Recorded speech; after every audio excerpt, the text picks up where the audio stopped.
सभी को राम राम। अभी हम देखने वाले हैं संविधान के अंदर अनुसूचियां। तो सबसे पहले देखेंगे कि अनुसूचियों की संख्या कितनी होती है। तो संविधान में मूल संविधान में 8 अनुसूचियां थी, लेकिन वर्तमान में अनुसूचियों की संख्या 12 हो गई है। 1 नंबर अनुसूची के अंदर संघ और राज्यों का वर्णन किया जाता है कि सेंटर और राज्य अलग अलग कैसे डिवाइड हो। दूसरी अनुसूची के अंदर वेतन और भत्तों के बारे में वर्णन किया जाता है।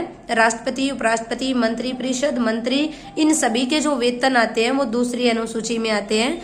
फिर देखते हैं तीसरी अनुसूची। तो तीसरी के अंदर जो शपथ ग्रहण की जाती है, राष्ट्रपति बने, उपराष्ट्रपति, प्रधानमंत्री, कोई भी ये पद ग्रहण करे तो शपथ लेते हैं, इनका वर्णन अनुसूची नंबर 3 में।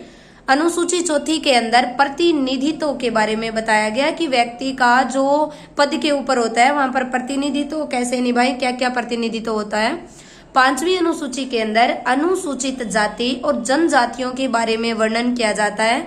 आपसे डायरेक्ट क्वेश्चन आता है कि अनुसूचित जाति जनजातियां संविधान की किस अनुसूची में, तो जो आपकी 5वीं अनुसूची है उसमें अनुसूचित जाति और जनजातियां।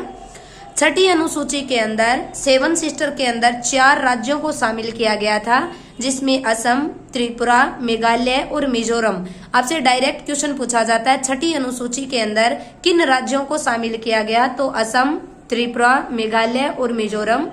7वीं अनुसूची के अंदर 3 सूचियों का वर्णन होता है। 3 सूचियां आती है जो संघ, राज्य और समवर्ती सूची में डिवाइड होती है। तो 3 ये सूचियां 7वीं के अंदर। 8वीं अनुसूची में भाषा का वर्णन, जो हमारे अभी जो 22 भाषाओं का वर्णन किया जाता है, ये जो भाषाएं ये 8वीं अनुसूची के अंदर है। 9वीं के अंदर संपत्ति अधिग्रहण के बारे में बताया गया, संपत्ति के बारे में वर्णन मिलता है। 10वीं के अंदर दल और बदल का वर्णन। 11वीं अनुसूची में पंचायत, जितनी भी ग्राम पंचायत, पंचायत स्तरीय मामले होते हैं, इन सभी का जो वर्णन है वो 11वीं में आता है। और 12वीं अनुसूची के अंदर नगर निकाय, यानी जो शहरी क्षेत्र आता है, नगर निकाय आता है, जो आपका नगर निगम होता है, ये 12वीं अनुसूची के अंदर आता है। तो ये थी संविधान की 12 अनुसूचियां, जिसमें अलग अलग किन किन का वर्णन किया जाता है पूछा जाए आपसे। अगर आपको मेरे क्वेश्चन अच्छे लगे सब्सक्राइब करना।